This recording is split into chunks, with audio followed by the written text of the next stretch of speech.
तुम्हाला माहित आहे का, संक्रांतीच्या आधीचा दिवस भोगी म्हणून का साजरा केला जातो? सूर्याचं मकर राशीत प्रवेश करणं म्हणजे मकर संक्रांत। संक्रांतीच्या आदल्या दिवशी जो सण साजरा केला जातो तो म्हणजे भोगी। भोगी हा सण जुन्या नकारात्मक गोष्टींचा त्याग करून नव्या आयुष्याची सुरुवात करण्याचं प्रतीक आहे।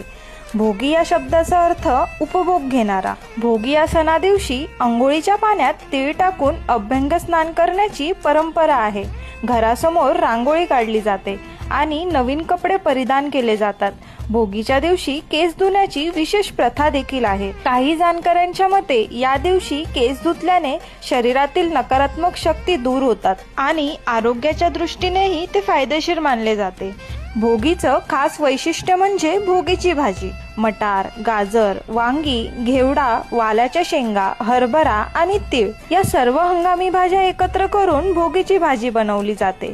सोबत तीळ लावलेली बाजरीची भाकरी आणि वांग्याचं भरीत केलं जातं। थंडीच्या दिवसात हे अन्न शरीराला उष्णता आणि ऊर्जा देतं। भोगीच्या दिवशी विशेषतः इंद्रदेवाची पूजा केली जाते। चांगला पाऊस पडावा, शेती समृद्ध व्हावी आणि भरघोस पीक यावं यासाठी प्रार्थना केली जाते। काही भागात भोगीची शेकोटी पेटवली जाते, त्यात जुन्या वस्तूंची आहुती दिली जाते, म्हणजे जुन्या व वाईट गोष्टी सोडून नवं स्वीकारण्याचा संदेश। भोगी हा सण संपूर्ण भारतात साजरा केला जातो, पण वेगवेगळ्या रूपात आणि वेगवेगळ्या